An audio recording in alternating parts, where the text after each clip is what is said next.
Hello and welcome back to another episode of Power Rangers Lore. Today I'll be discussing none other than Timeforce Yellow Ranger, Kate Walker.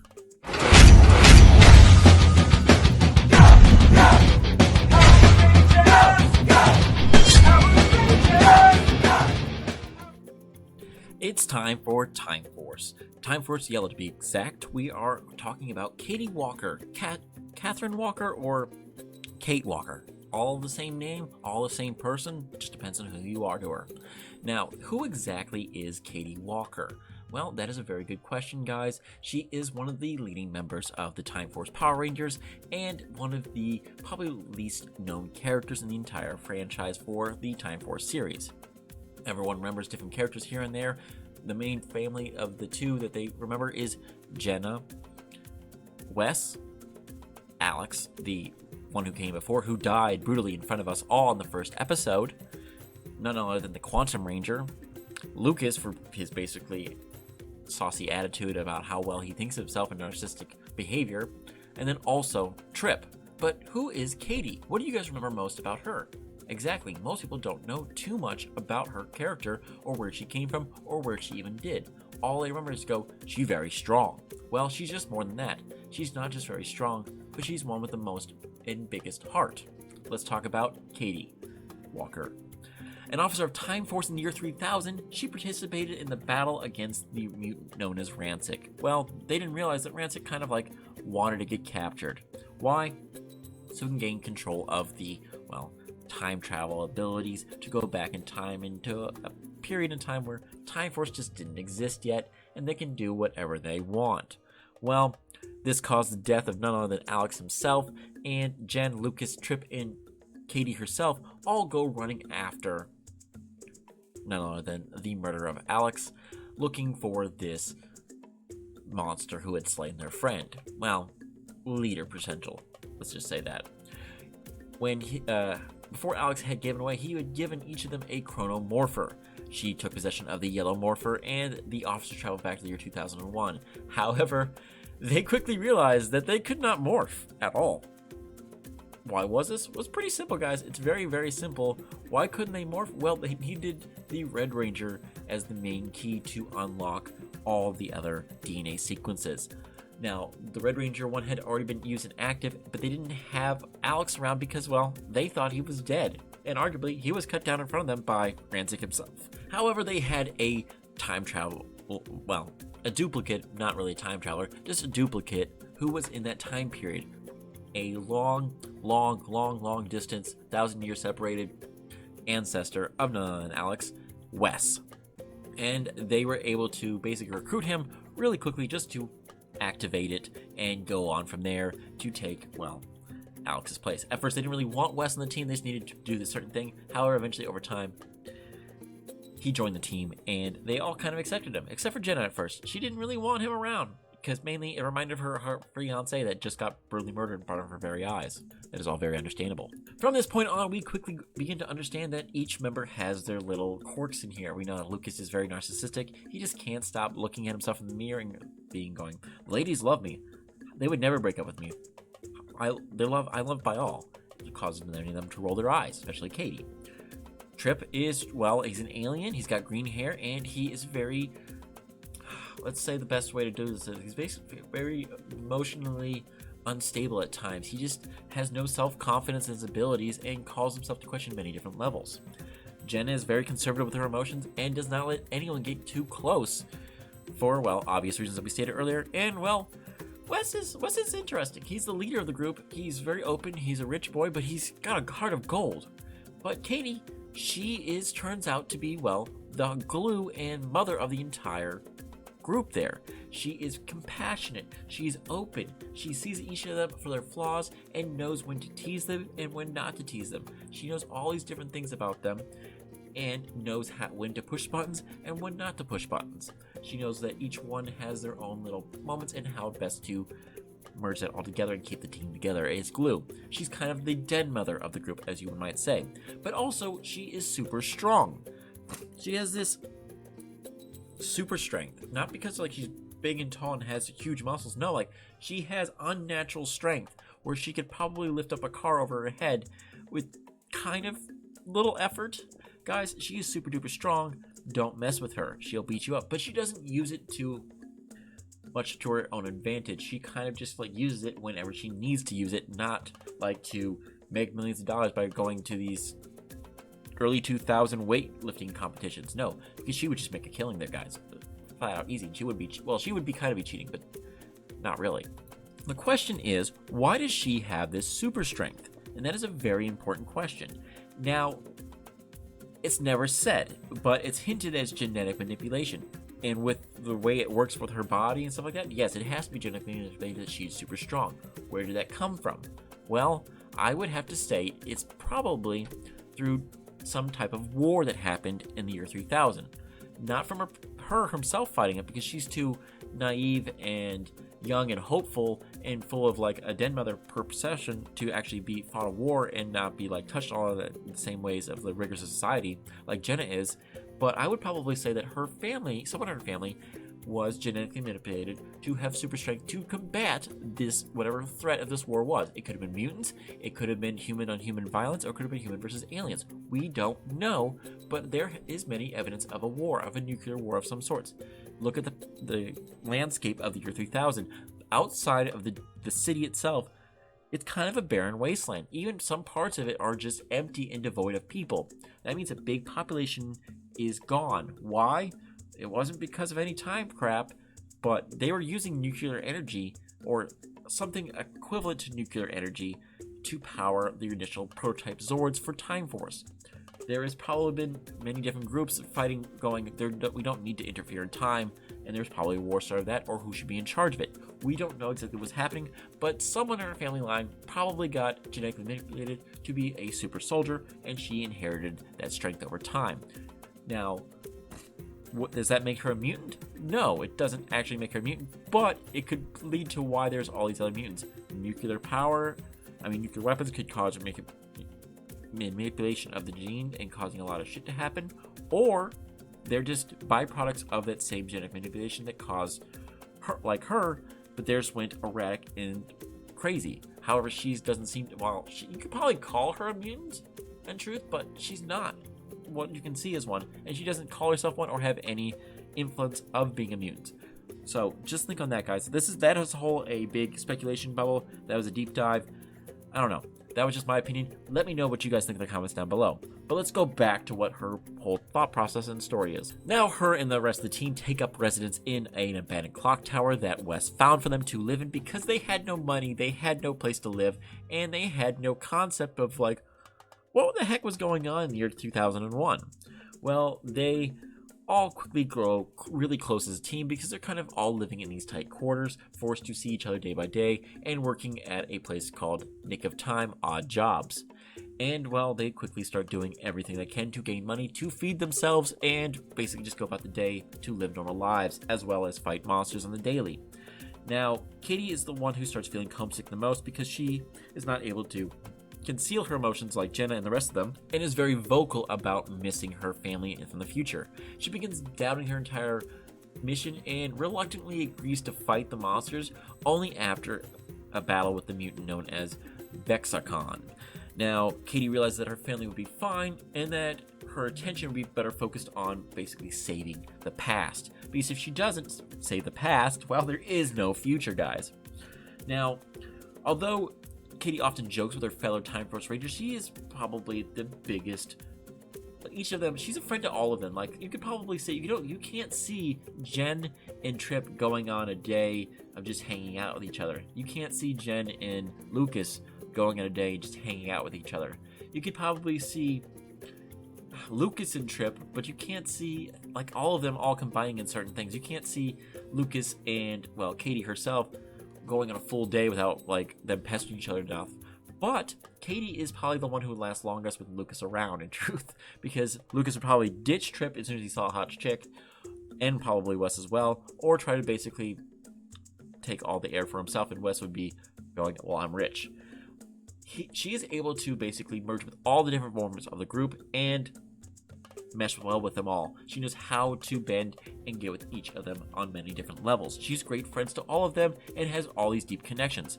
With Trip none other than herself, she's able to console him after he feels basically weak and pathetic. He just goes, I'm not fit to be a ranger. You guys are just a kid. I'm not worthy. She basically goes, shut up. You are a great ranger. You are all these different things. You are a great person. We need you on this team. Blah, blah, blah, blah. And he believes her. Now, it's said somewhere that Trip was like her relationship. I didn't see that at all. I kind of just saw her as a dead mother, and she's very protective of him because, well, he's probably the youngest and also the most emotionally messed up when he goes back in time. He's the youngest. She's got to take care of him. Jenna's the most emotionally just messed up, but she's a grown woman, and Katie's going, I can only help so much with that. Trip, I can help out a lot more. Lucas, I can help out a little more. Now, with Lucas, she just proceeds to just tease him. She loves to tease him, like, a lot. And when he's looking at the mirror, she goes, like, what are you looking at, pretty boy? Like, and he's like, da-da-da-da-da. There's also, she's constantly teasing none other than Jenna sometimes. And when there's a few instances where, like, she teases Jenna over the fact that she can't open up, but also about the Wes issue. And it's great. It's kind of like some of the good little play, but because Jenna can't really say too much without, like, realizing that with Wes being around. The only other person she has a really good attachment to is none other than Wes. They kind of, like, blend pretty well. They have kind of like the same open up. They're both open with their emotions. They have good times together and the like. And one of those times is when she's trying to learn more about the history of the clock tower, and Wes kind of goes, you know what, I got a story for you. It's a ghost story about the guy who used to own this place and now haunts it, Walter Brown. He died alone in this tower, and she's like, that's pretty sad. He's like, yeah, but it's a pretty cool story. She's like, yeah, it's kind of cool. Well, she goes to bed that night, hears some weird sounds, goes up after it, no one else hears it, and then she falls backwards into none other than a time hole, where she goes back to the 1800s and meets this guy named Walter Brown, and she goes, holy crap, this is the ghost guy. She basically helps him, uses her super strength to defeat and defend Walter against the town bully, Drake, and after doing so and proving that, well, she does basically for Trip, that he needs emotional support, that he can do it all on his own, he doesn't need the strength that she provides, he just needs to stand up for himself. She's sent back to the year 2001, believing the experience was all just a dream. However, she's like, oh yeah, she's telling us a dream and stuff like that, and Wes goes, no, this is the story how it's supposed to end. He doesn't die alone, he dies and, he marries his love interest, Gwen, and they live happy ever after together. And he's like, that's the story you told me. He's like, yeah, it is. That's the exact story you told me. That's when she realized she might have gone back in time. Or maybe she didn't. We're not exactly certain until the bell dongs, and, well, some weird stuff happens. No one knows why the bell suddenly donged. It's probably not the ghost of Walter. It's probably the ghost of Drake going, she did change it. She ruined my life. But that's the last time you did it, and you go, maybe she did go back in a time portal. However, where the hell did that time portal even come from? I don't know. But it was like a weird thing. I'm hoping it's just a dream, or someone is a time god, or maybe maybe the green morphing master interfered again just to give a time portal again. I don't know, but I'd love a quick explanation for that. Another time where she is den mother is, well, when all her male teammates start dating the same woman, and Katie and Jen go, what the heck is going on? And quickly realize that is another than a mutant known as Contemptra in disguise. And they had the girl powered up and beat up this mutant, as well as free as their teammates from her mind control. Now, that is a big funny thing, because at the end of that episode, she kind of points out like a little thing, but doesn't really state it out loud until Wes goes like, you were hitting her pretty hard. You're hitting that Contemptra pretty hard, destroying her, unlike any of the other mutants. Like, was there an issue with that? And, like, you can kind of see a knowing face on Katie, like, going, yeah, it's because she likes Wes. Wes kind of already suspects it, but Jen just basically pushes it off and goes, no, I don't know what you're talking about. I didn't do that. I didn't do that at all. She just kind of red-faced and walks away. But Katie already suspects and kind of knows that there's something going on between Wes and Jen, and goes, that's good. She's opening up. That's exactly what we need to see. Now, another time when she saves the Rangers without the Rangers even knowing is, well, she's hired by Mitch, who had come to Nick of Time Odd Jobs, who was looking for an assistant to help find out the identities of the Timeforce Power Rangers, because he needs to find them or he's going to lose his job. And it doesn't take him very long to quickly realize that Katie and her friends are the Rangers. However, he's going to go. He's like, I'm going to make, not only save my job, but I'm going to basically become like the greatest, I don't know, the greatest newspaper reporter of all time, and is going to go reveal the secret. However, he doesn't, only because she saves his life after him falling from an elevator. Like, it is like a crazy thing, and he goes, you know what, okay, I know like we were kind of a little bit friends, but now like you saved my life, I guess I kind of owe you one. I won't tell anybody about the fact that you're a Ranger. Now, it wouldn't be an issue for like people going after their families, because everyone kind of like the monsters already know who they are, and their families in the future, except for Wes's. But it's more of them being able to do anything. Why that would be a bad issue? Like people just stop and go, "Can I get a picture and stuff like that with you?" Da da da. Yeah, it's just people are annoying. It would just slow them on their job and possibly get them in more trouble as they're trying to like get stuff done. Whew. Now her story progresses even further when none other than Alex returns from the dead somehow. His returned reveals that he wasn't actually dead. He didn't actually get killed by Rancic. He was heavily injured and was taken and was saved. But he travels back to the year 2001 to resume his role as the Red Timeforce Ranger. Now, he basically kicks Wes to the side. Jenna freaks out and has like an emotional breakdown right then and there. Not in the same way as you normally see an emotional breakdown, but as an emotional breakdown as she going, my fiance is not dead. I don't know how I feel about this because I like Wes now. And she's starting to open up to Wes, but then she's got her fiance back, and there's just a huge emotional confusion there. And Katie hates it immediately and going, what the heck is going on? Now, she quickly expressed her frustration with Alex's cold leadership style, going, you can't just use us. We're not weapons. We're not tools for you to use. We're actual people. And she goes, I prefer Wes as the Red Ranger because, well, at least he sees us as people, sees us as friends, and he doesn't freaking lie to us and say that he's been dead all this time. Now, despite his aggression, she doesn't really have a problem standing up to him at all. Everyone else will back down. Trip will back down. Luke's will back down. And Jen has just been so emotionally messed up right now that she doesn't know what to do. She kind of just steps down herself. Katie steps up and goes like, you know what? You're a little shit. Basically starts calling all this stuff. And after a number of arguments, Alex does step down as Ranger and gives his morpher back to Wes and goes, you know what? You lead the team. They aren't the same people that I led before. It's your turn. And he goes back to the future, but kind of gives like a little bit of warning about something. It kind of goes over most people's heads. Now, after the majority of the mutants criminals have been captured, they count up and they're going, a few more, and we're going to go back to the year 3000, and it's going to be back. I can see my family. I'd be so happy and stuff like this. Trip goes, I'm going to miss it. And she goes, what do you mean you're going to miss it? Like, I like the year 2001. It's nice. It's different. It's not like emotional war-torn zone. Like, that's what I'm just going to say this right now.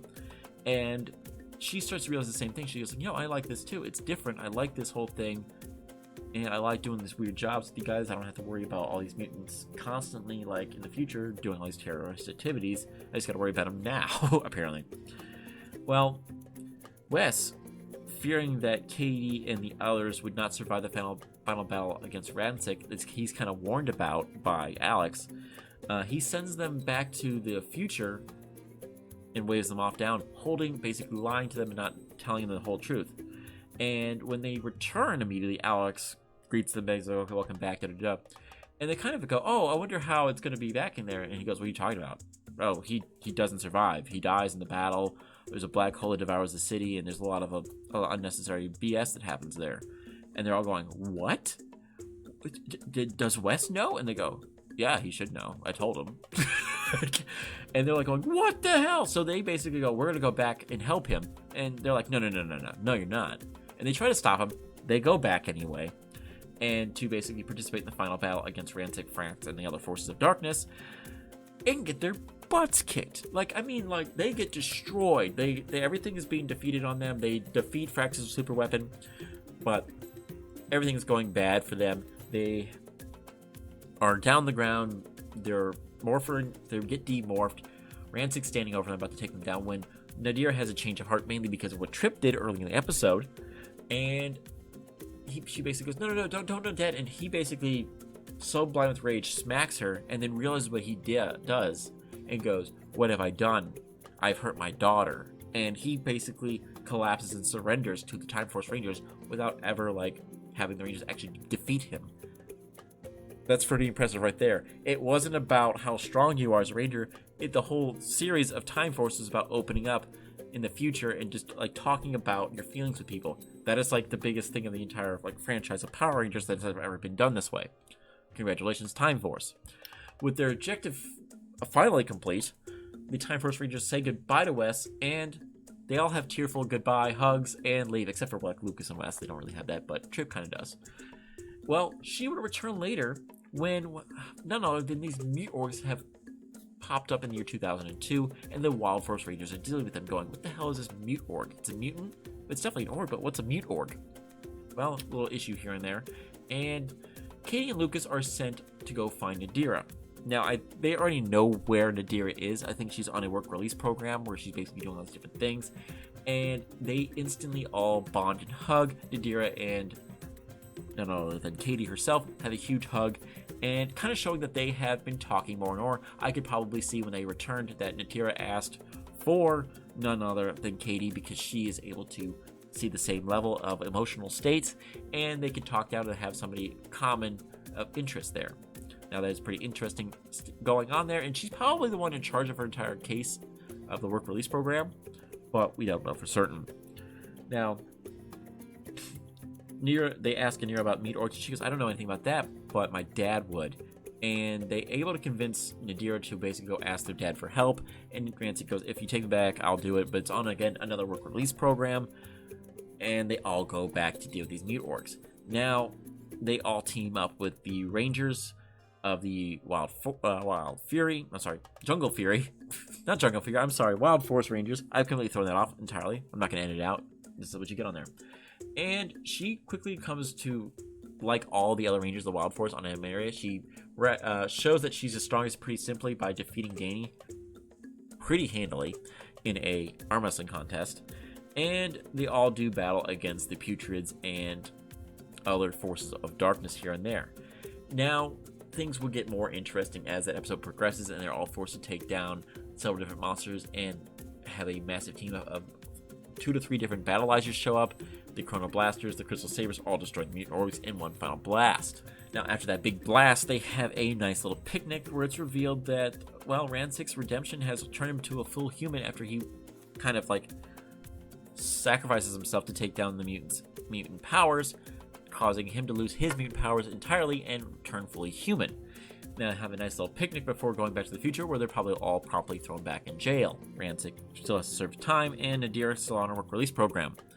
Now, as for Katie, well, she doesn't have any much storyline after she returns to the future, and we don't know too much. We know that they talk about her in Dino Thunder, as well as a few other lines in Megaforce and Super Megaforce, but she never actually takes off her helmet and says any lines. She kind of just shows up there, and the like. Same thing could happen with a few other mentions with Wes, including they basically traveling to different worlds now, Ranger worlds, and as well as Dino Fury explained with the Master Green interfering several different times and summoning Rangers all these different times in the portal and the like. Now, she has another instance in which she gets involved with in Sins of the Future, but it's not a major involvement, basically her just hunting down Jenna, who they think is a traitor. That's kind of it. Now, let's talk more about her weaponry. And, well, she has some interesting weaponry right then and there. She has her Chronomorpher, which allows her to access her yellow Timeforce powers, as well as her Chrono Blaster and her Chrono Sabers. Why are they called Chrono if they're Timeforce? Well, Chrono is the god of time, so there you go. Right then and there. Pretty easy and able to figure out right there. She also has her yellow Vector Cycle, as well as her Zord, the Time Flyer 4, which all of them are called Time Flyers, just have a different number after them. Now, she also has her V4, which is basically a giant cannon, because everyone knows bitches love cannons. There you go. I had to say it. Now, that is none other than Katie's backstory. She has no real issue with any of the other things. She has kind of no major malfunction with any type of Ranger or major villain, unlike others. Like Lucas had a issue with one of the villains. Trip had a kind of an issue with several of the villains here and there, connecting with them. Jin had a few issues. Rancic had a few issues with a few of the mutants. Wes had a few issues, but she didn't really have any major issues when she knew them from the past or any type of major backstory beyond that. Kind of impressive. She's just too good of a person that, well, she didn't really upset anyone then and there. So that is the story of none other than Kitty Walker. A much longer story than I thought it was going to be, because I thought she was going to be quick and easy, but it turns out she has a lot more going on than we originally thought. Hope you guys enjoyed this video. And a little PS before we go. She was the last African-American Yellow Ranger to be on until Dino Charge, guys. Yeah, 14 years we went without an African-American female Ranger, sorry, for the longest time. So congratulations on that. I didn't realize that at all. Now that just blew my mind that I didn't realize that. I was feeling really bad. I was going, wow, yikes. Well, have a good one, guys. May the power protect you always, and make sure to like, comment, and subscribe down below.